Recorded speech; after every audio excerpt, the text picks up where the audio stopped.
प्रेम से बोलिए शंकर भगवान की जय, गौरा माता की जय, कार्तिक गणेश की जय। तो आप सब गुरु बहना हमरे कथा के शुरू से लास्ट तक सुनम आ सुन के बताए कमेंट बॉक्स में कि हमार कथा सुन के आप सबन के कैसा लगल बा। देखी ई कथा ये हवे महाशिवरात्रि पे ई कथा हवे कि एगो सौतेली महतारी बाटी तब बाप बाने अब बाप कैसे अपने ही बेटा के सौतेली ही माई कैसे अपने बेटा के कटवा के आ कैसे मीट बना के खा ले बाटी। तो आप सब गुरु बहना हमरे कथा के शुरू से लास्ट तक सुनम तब भी जानम एक कथा में का भाव रहल। देखी महाशिवरात्रि के व्रत कैले से गुरु बहना आज सबके भाई बहन के रिश्ता जुड़ल रही, भाई बहन के प्यार मिलल रहेला। देखी अगर कुछ भई तो जरूर बहन अगर शिवरात्रि के व्रत कैले वाली तो भाई के जरूर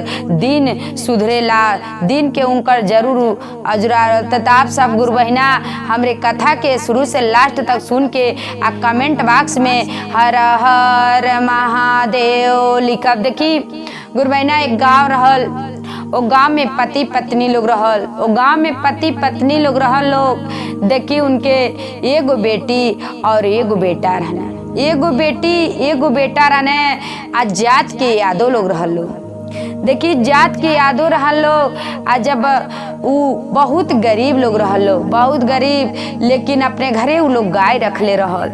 उ अपने घरे गाय रखले रहने। आ जन पति रहने, पति देव जन रहने, पति पत्नी लोग रहल लोग। और प्रतिदिन का करत रहने, अपन गाय के खियात रहने और रोज सवेरे ले जात रहने जंगल के तरफ चरावे के ले जात रहने। प्रतिदिन उनकर यही काम रहल कि कहीं ले जात रहने अपन चरावे, आ चरा के लेके आवत रहने, अपन वही के दूहत रहने। और जो भी दूध होत रहल तो अपन बेचत रहने और उहे पैसा मिलत रहल तो अपने परिवार के साथ बहुत खुशी से रहत रहने सब। देखिए उ चारों परिवार अपन पति पत्नी आ दोनों एगो बेटी एगो बेटा बहुत खुश से अपन चारों परिवार रहत रहने। देखी गुरु बहना जब कुछ समय बीतल बाटे, जब कुछ समय बीतल बा तो जौन पत्नी रहली है बीमार पड़ली, जौन पत्नी रहली उ बीमार पड़ली है। आ जब बीमार पड़ली तब बेचारी उनकर वही लगले उ मर गईली, बीमार ऐसन पड़ली कि मर गईली। आ जब मर गईली तब देखी अब जौन उ पति देव रहने यादव अब उ सोचने अब मर गईली तब हम का करी। देखी वो समय तो उ ना सोचने कुछ, वो समय कहने कि चला अपन एगो बेटी एगो बेटा बाटे वही लोगन के लेके अपने दिन के आ हम गुजर बसर करब। देखी कुछ समय हो गई तू अपने मेहरारू जौन रहली उमर गई लली उनकर याद भुला गई, भुला गई। अब सोचने कि हम अकेले घर में अपने बेटी बेटा के बनाई खियाई कि गाय चराई कि का करी। देखी अब का कहने सोचने अब का कहने अब दूसर शादी कहने, दूसर शादी कहने। आ जब दूसर शादी कहने दूसर मेहरारू लेके आने, दूसरी जब मेहरारू आईली तो देखी अब मैभा तो माई आ गईली, लइकन के मैभा माई सौतेली माई आ गई बाटी। आ जब सौतेली माई आ गई वाली अब बेटी के या बेटा के अब देखत अली कि तो लोग अब काम धाम लोग करे वाला हो बटले ही वालो, आखिर में ये लोग का करी लोग। देखी अब का करतली अब एक दिन ऐसे उनकर पति देव ले जात रहने गाय के चरा के, लइका के बाप ले जात रहने गाय चरा के। तो एक दिन का कहतली कि आप काहे गाय चरावे जातनी, अभी का करिए गाय नहीं चरइहे तो का करिए। कहतली गाय नहीं चरइहे तो का करिए, गाय के अभी चरा ले जाई।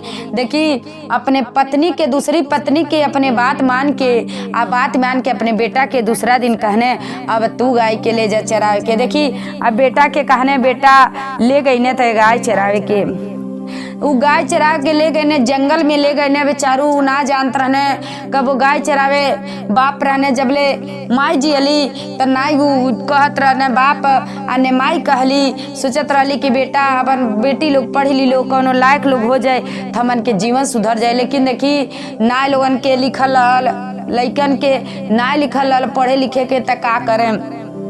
देखी जब गाय चराव के ले गई ने लइका जंगल में तब तक एगो शेर आवत अटे। जंगल में एगो शेर आयल। आ जब शेर के देखने ती पेड़ पे चढ़ गए ने।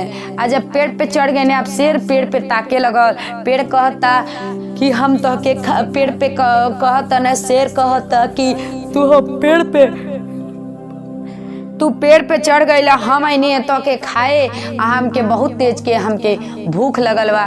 का कहतने लइका वही पेड़ पे से का कहतने कि अरे हमारे एगो बहन वाली, हमके जब तू खा जाइबा हम ना रह तो हमारे बहन के केहू ना रही, हमार बहन हमके बिना रोवत रोवत हम मर जाइए। तो देखी अब शेर कहना कि चला तो अक्के ना खाई, तेमे से एगो गाय बछरू हमके दे द खाए के। कहना ठीक बा हम दे देव, गाय बछरू दे देव, लेकिन एक बार अपने माई बाप से पूछ ले आ, एक बार अपने माई बाप से हमके पूछ ले आ दो, अब पूछ के आई तो हम तो के दे देती खा लिया। देखिए अब घरे जब आयल बने उ लइका अपने बाप से कहतने, अब इन बेचारा मुँह में से लेकार निकलने, तब तक बाप उनके खूब मारे लगने। जब मारे लगने तब बेटा तब वो अपन ना छोड़ने, तब वो अपने बाप से सारा बात कहने, सारा बात कहने। तो माई क्या कहतली, सौतेली माई क्या कहतली कि तू रही के का होता, हमार गाय बाबा छोड़ा तो हमके दूर पे आवत अटे, हमार जीवन के इतनी होता, आ तू बालत का तू ही के शेर खा जा। देखी बहन तो इतना बात ही सुनत रहली, सारा बात ही सुनत रहली। आ जब इतना बात ही सुनत रहली तो जब भाई अने बहन के लग गए, आ बहन से जब कहने तब बहन का कहतली कि भैया ए बाबू ए भैया ए भाई तो से हम एक समान कहतनी, आ देख सारा बात कि तू का कर जइह, तेगो जन बछरू रही के का होई, गाय के देवत और थी वही बछरू के ही तू दे दीह। देखी बहन सारा बात कह देली, अपने भाई से सारा बात कह देली। भाई कही ना दूसरा दिन चरावे, जब दूसरा दिन देखी गुरबैना चरावे गइल बने तो वो जंगल में जब चरावे जाते न, तब यहाँ ई जौन बहन रहली है तो जब से 6-7 साल के रहली है तब से भगवान के शंकर भगवान के वो बहुत पूजा करत रही, शिवरात्रि व्रत करत रहली। जब से उनकर होश आई तब से उस शिवरात्रि के व्रत करत रहली। और जब शिवरात्रि के व्रत करत रहली तो अपन महादेव जी के मंदिर में जाके अपन महादेव जी से सारा बात कहतली, सारा बात कहली। शेर जब जंगल में भाई गाय चरावे चल गल बने, आ जब शेर जंगल में आई गाय खा, जब पूछे है न शेर के देखाने तो शेर कहने कि ठीक बा एगो बछरू तू अपने साथे लेके चल जा। शेर अब का कही न एगो बछरू के ले है न, आ बछरू के लेके अपन चल गई न। अब लइका देखी गाय के लेके घरे जब न तो गाय गिनने बाप आ महतारी ते एगो में से बछरू कम रहल। जब वो में से एक बछरू कम रहल तो उनके इतना मार गिरल, इतना मार गिरल। आ जब मार गिरल तब अपने बहन के लग गए न, आ बहन उनकर दर्द देख के, उनकर दर्द जब देखली बहन तब कहली कि ये भाई तू अबे घर में से तू चल जाए, घर में ना तो के रहे बा।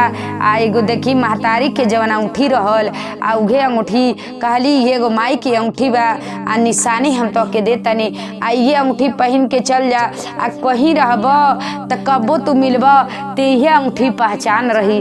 देखी भाई कहने ना हम ना जाब, तोहू के बहन तोहू के बहुत दुख बा, लेकिन कहली हम दुख काट लेब लेकिन तू चली जा। देखी महतारी जन सौतेली महतारी रहली सरा सुनत रहली, गुरु बहिना सरा सुनत रहली। आ जब सरा सुनत रहली देखी भाई के बहन का कैली अंगूठी भाई के दे देली, आ उनके कलाई में उनके राखी भी बांध देली। देखी एगो धागा बांध देली, आ जब धागा बांध देली हाथे में, अब जब हाथे में धागा बांध देली, अब सौतेली जवन महतारी रहली सारा सुनत रहली। कहली अबे तोहलन के हम मजा चिखावत तनी, बहुत तोहलन अपने में बातचीत कर तलन, आज तोहलन के हम मजा चिखाई। देखी अब जा तली तो अपने पतिदेव से का कहतली, गुरु बहिना कहतली कि आज हमके तोहरे बेटा के ही हम मांस खाई, कहतली आज तोहरे बेटा के ही मांस खाई। अब जब इतना बात कहली अब पतिदेव तो उनके कहल जला उनके प्यार मोहब्बत में वो आई गई हने। अब का उनकर बात मान के अब बेटा सुतल हने, आ सुतल हने आईने लेके अपन आ उनकर गटई काट देने, आ काट के बूटी बूटी क के आ देखी अब लोग उनके ले जाके देहने अपने औरत के देहने।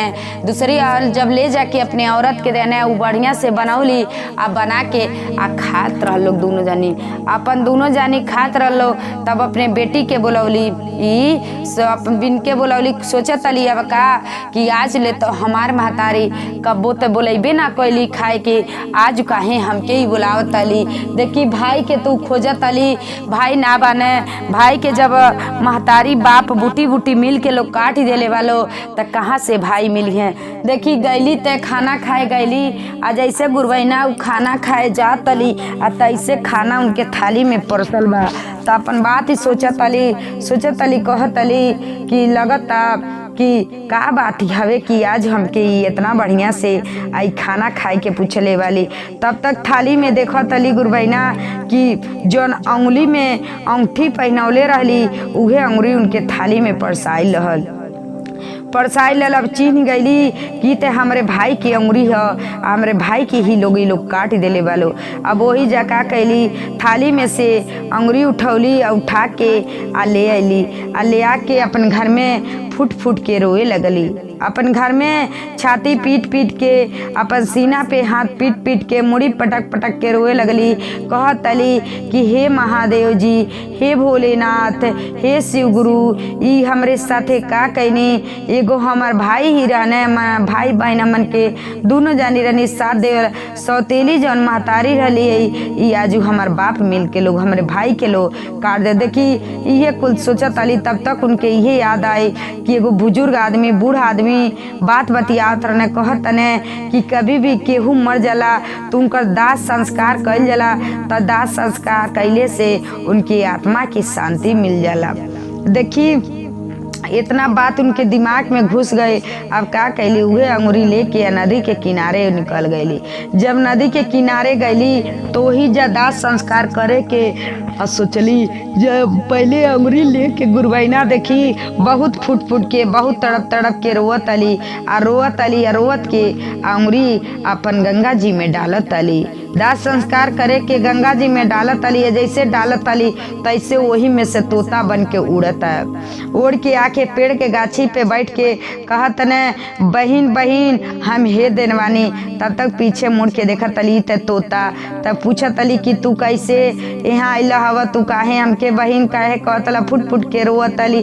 कहत न कि बहिन तू बहुत बढ़िया कैलू हो कि तू ले आके हमारा उंगली ले आके तू गंगा जी में डालू हो, दाह संस्कार कैलू हो, तो वही में से हम आईनी है, हम तुम्हार भाई हैं। देखी सारा बात ही तोता वही जा सारा बात ही अपने बहन से कहने। आ सारा बात ही जब अपने बहन से कह देने, अब बहन कहली कि अब वही जा बेचारी, अब वही जा। उनके दिल में थोड़ा सा खुशी कहने भाई तोता कहने कि आखिर में बताओ हमन के रोज कहाँ बातचीत हुई। कहने कि ठीक बा, एक जंगल वो जंगल बाटे, वही जंगल में हम जाके बैठम आ वही जा तू अइहा हमसे भेंट मुलाकात तू करिया। कहली ठीक बाप। देखी बेचारी अपने घर के काम उम कई के आ जात रही भाई से भेंट करे। लेट हो जात रहत रही घरे, मार खात रही। देखी कहली भाई से सारा अपन बात बतौली। भाई कहने कि ठीक बा, जौन अपने घरे लगे पेड़ बा आ वही पेड़े पे हम जाके आ बैठल रहम। काली वही पेड़ काली ना अबे जइब त माई देखिए तो तोहके के जने मार दे। देखी वही जंगल में ही रहले, वही जंगल में रहने। लेकिन कहने ना हम तो माला पछी हो गइल बानी, आ कैसे हमके मार पाएंगे, हमके कैसे मार पाएंगे। कि अब पेड़ पे आ घरे के लगे जौन पेड़ रहल वही पेड़ पे अब जाके तोता बैठ गई ने। आ जब वही तोता वही पेड़ पे जाके बैठ गइल बाने तो देखी अब सब देखत आने, सब अब देखत आने। तो कब राखी के दिन आई, जब राखी के दिन देखी आयल बा तो भाई सोचत आने बहन तो हमके रक्षाबंधन बनिए और उनके हमके कुछ देहल चीज जरूरी बा। देखी घर के तो अति सब देखते रहने गईने। अब जब इतना सोच ही लेना तो गईने अपने लोहार के घरे गईने। लोहार से कहतने लोहार बाप मरने माई मरवौली, बाप मरने माई मरवौली, हरियल तोता बन के उड़ गई नी हरियाल पे। देखी लोहार के समझ नहीं आवता, लोहार के समझ नहीं आता। कहत तो बढ़िया से कह, हमके कुछ समझ नहीं आता। फिर कहतने कि बाप मरने माई मरवौली, हरियल तोता बन के उड़ गई नी हरियाल पे। देखी ऐसे कहने तो लोहार समझ गए ने, सारा उनकर दुख के बात समझ गए ने। अब बहुत बढ़िया के उनके बना के उनके पाख में लगा देने। जैसे काटे वाला, मारे वाला, कोचे वाला छुटाने में लगा देने उनके पाख में जब लगा देने, पाख में छुपा देने ताकि उड़त रहने, तू खोरकोचात रह। लेकिन तो देखी अब जब इतना हो गई, अब सोनार के लगे गई ने, सोनार के लगे जब गई ने तो सोनार से अब कहत ने का कैसे कि बाप मरने माई मरवली, हरियल तोता बन गए उड़ गए नी हरियाल पे। सोनार के ना समझ आता, सोनार के जब ना समझ आता, सोनार कहत साफ साफ कह, हम ना तो हर बात सब। फिर कहत ने बाप मरने माई मरवली, हरियल तोता बन के उड़ गई नी हरियाल पे। सोनार समझ गई ने, सोनार समझ गए ने। और जब समझ गए ने तो उनके खूब सुंदर के गटई के बनौने, सब कुछ बना के कहने तोता कि हमरे गटई में सोनार से कहने डाल दो। सोनार गटई में डाल देने आ सोनार के बहुत धन्यवाद कह के आ तोता उड़ गई ने, तोता उड़ गई ने। उड़ के आके अपने बहन अली राखी बाने, जैया राखी बाने अली बहन के दे देने। जब बहन यहाँ से दे देने, बहन जब पहन के गईली तब महतारी देखत अली तो इतना सारा जेवर, सौतेली मैभा महतारी देखत अली ई तो इतना जेवर कहाँ से, पहले कहत अली कि कहाँ से तू चोरी कह के ले आके इतना पहनले बालू। तो देखी अब कहत अली कि ना हम चोरी ना कैले बानी, हमर तोता भाई बने उहे ले आके हमके देहने। सारा बात बता देली। अब इनके मन में लालच आ गई, चल तनी हम उनके मार के उनसे हम मांगम। उनके गईली तोता के मारे गईली, पकड़े गईली। तोता कहीं पकड़ाता, घर के पेड़ के गाछी पे बैठल ना पकड़ाता ने, हार गईली, पकड़त पकड़त हार गईली।